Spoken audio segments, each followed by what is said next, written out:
Hey, I'm Andrea from Santa Fe Painting Workshops, and today I want to teach you about how we can get inspiration from going into a paint store and pulling out some paint chips and then putting different combinations together to figure out the next color scheme for our paintings. So color is one of those things that is actually really nuanced, and it has a lot of rules, and there's a lot to know about color.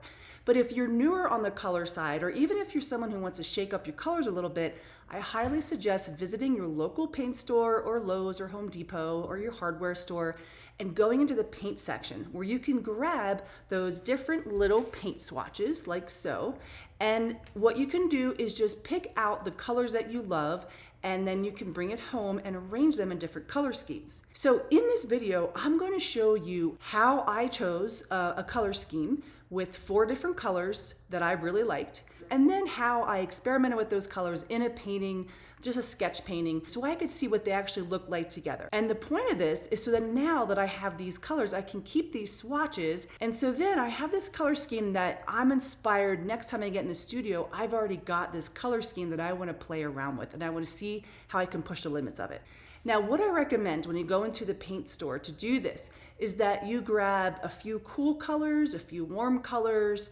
So in other words, a few colors in the reds and the oranges, a few maybe in the yellows, and maybe some in the blue, purple, green area. And then also pull out some grays and browns. Also, you want to keep in mind that you want some really dark colors and really light colors. And then of course, colors in between. So values in between those. And so that way you will have some different options to look at that come in the dark, medium, and light values. Let's take a look at the colors that I got yesterday. I got some nice, really dark colors. I love this sort of midnight blue. It almost has a little bit of a purple to it, so I thought that was really great for a dark. And then I also loved this black swan. It's like this really rich, deep purple. Maybe there's a touch of red in there, but I just love that color. And then I got some medium tones as well. So I love this mauve. I thought that would be really nice with this, actually.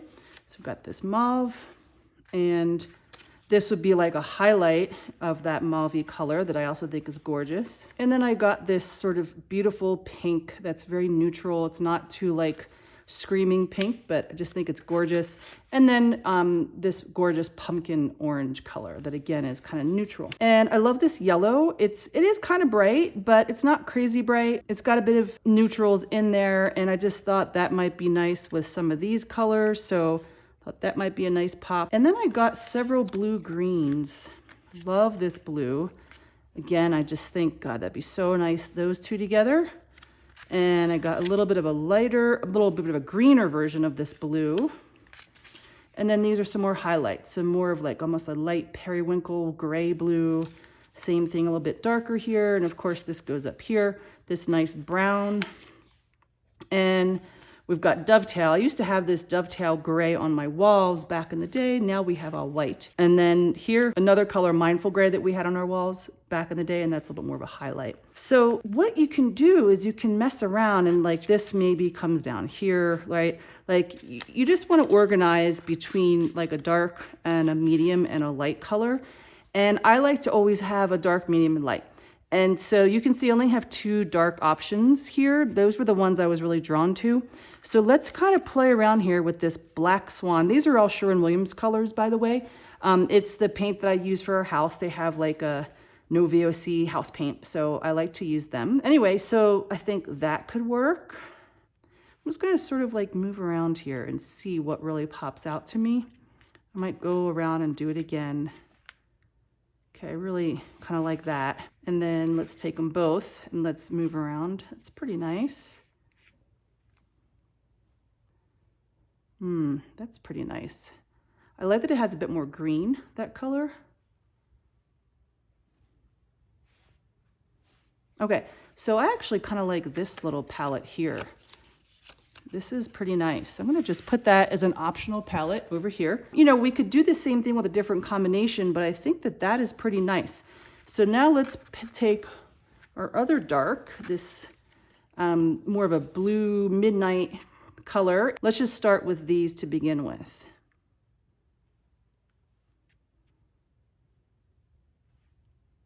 Kind of like, I actually really like that and that, but I like this has a bit more blue in it. So let's put these together. And now ooh, that's really nice.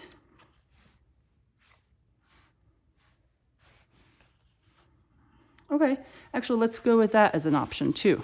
Okay, so let's see how many more combinations I can get. I will go with this orange and let's see that would look good. That's actually really nice. That's too much. Let's see what we can do with these two. So now we're comparing these two. It's interesting. Not typical color scheme for me.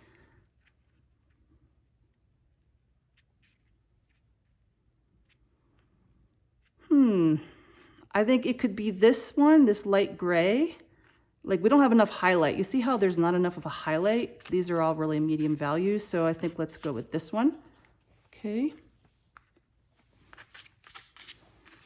And now we've got what's left. This is kind of, what if we just said, oh, you have to do these colors together? It'd be kind of a fun challenge. But I do have 3 in each one. So let's just take the one that I keep saying that's kind of crazy. Maybe this yellow is too bright.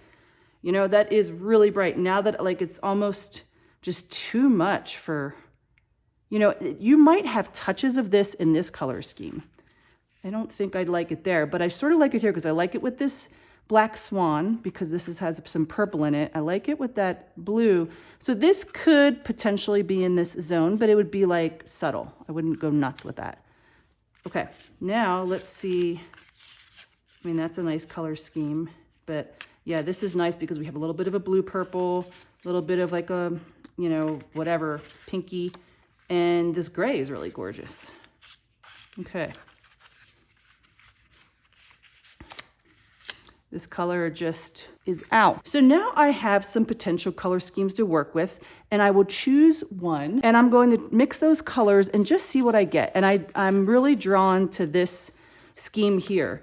And so I think I'll start with this. And also I want to say one thing that I don't really count, like if we needed to add white and black to any of these colors to create yet an additional highlight, like something lighter than this, or maybe something, you know, darker than this is all fair game. So first I'm going to try to mix these colors and then just maybe do a quick painting using these colors. So for these colors, I'm going to need a purple and a white. You can see that, but it's also a little bit neutralized. It's not like a bright purple, so I probably need a little bit of yellow. So purple, white, yellow. I'll need blue and green and white and perhaps a bit of black. And then this looks to me like purple, black, and we'll see. That might just be purple and black. So I need a lot of colors. So I've already mixed all the colors up here, and now I'm going to experiment with them in this painting. If I were to show you how to mix these colors, it would have actually taken a really long time. And my goal here was to really show you how to pull some paint chips, experiment with some different color schemes, and how to put colors together, and then of course playing with those colors in a sketch painting. However, if you have no idea how you would have mixed those colors and you want to learn about that, I want to tell you about my abstract painting course. It's a pre-recorded online course. I teach a lot of things in the course about abstract painting,